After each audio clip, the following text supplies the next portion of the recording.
Today, General Motors looks like pure scale, speed, power, industry and motion. But to understand what it became during the war, you have to go back before military contracts, when GM sold something simpler, a family cars. By the end of the war, GM had delivered around 854,000 military trucks, engines, equipment, entire systems, all under wartime. Contracts worth roughly $12.3 billion. In Germany, the BMW 801 became one of the Luftwaffe's workhorses, more than 61,000 radial engines produced. On the other side, the Rolls-Royce Mullen, including the licensed version built by Packard in Detroit, reached over 160,000 engines, with more than 50,000 produced in American plants. Before any engine appeared in the sky, it existed on paper as a contract line, unit price, monthly quantity, and delivery schedule. But engines don't win wars by themselves. Their power has to move across routes and oceans. So another layer of the project kicks in, logistics at industrial scale. Kaiser shipyards applied fast modular assembly method and built around 1,490 ships, or roughly 27% of the US wartime ship orders.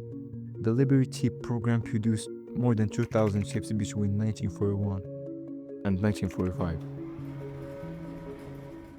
The production curve became the story, and in rare cases, a ship went from first sail to launch in under 5 days, while the yard average sat closer to 42 days. At the docks, this wasn't symbolism, it was same table, hills per month, cost per ship, and delivery target that had to keep climbing.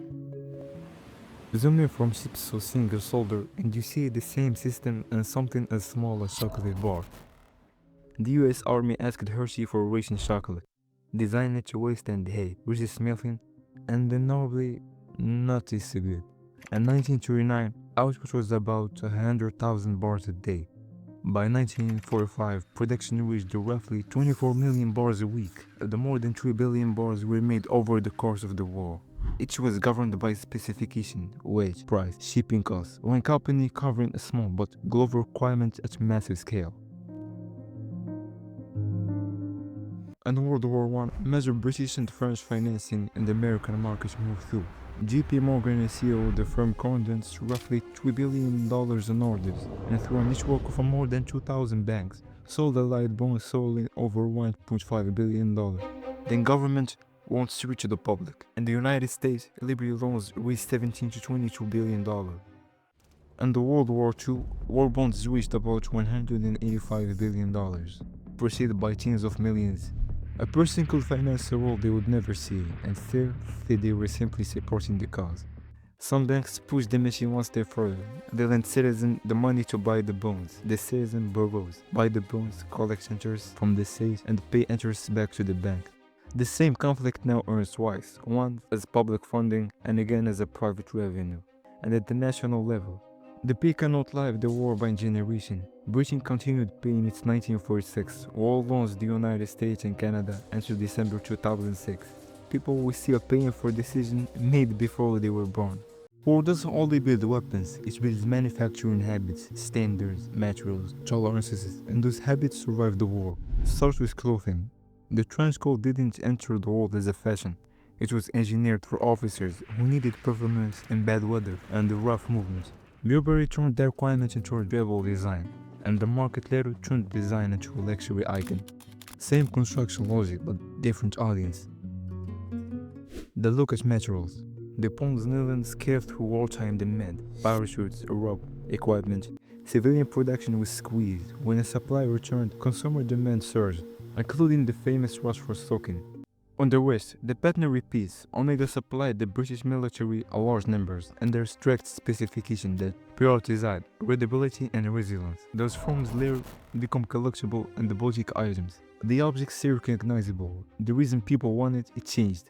Heavy industry showed the same migration at a larger scale. Mitsubishi aircraft built fighters such as the D6M0. After the war, the military path collapsed and the expertise redirected to civilian engineering, vehicles, cooling system, and industrial equipment. The technical discipline carried over, the product category shifted, and sometimes the post-war markets created new gains out of the rubble. Masaru Ibuka began with a radio workshop in damaged Tokyo. and that line eventually became Sony. Moving from rappers to consumer electronics, entertainment, and gaming, the same competence with signals and hardware ended up serving living rooms instead of battlefield. Once Thor enters the screen, it stops being an event and becomes a format, film, series, game, personal brand. The same conflicts can be packaged, sold, or replayed again and again. Hollywood's relationship with the military has been structured for decades. Top Gun was produced with direct US Navy cooperation, real aircraft, carriers, official logistics. In return, the story delivered a clean, attractive image of service. After release, Navy recruiting interest reportedly spiked, to the point that recruiting both replaced to capture the mood in real time.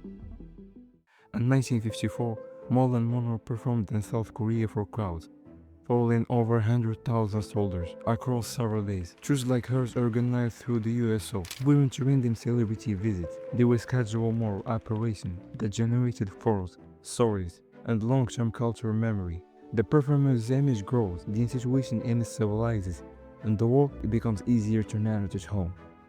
So images can do the same job at higher speed.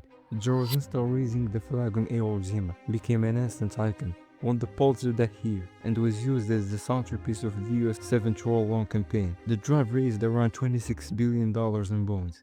In the digital era, war is no longer watched, it's played. Call of Duty has generated over $30 billion, turning combat into an attractive system of maps, headsets, and progression. For millions, the battlefield isn't reported, it's optimized and designed to keep you playing. A personal war experience becomes a narrative, then a public identity, eventually packaged and sold as content.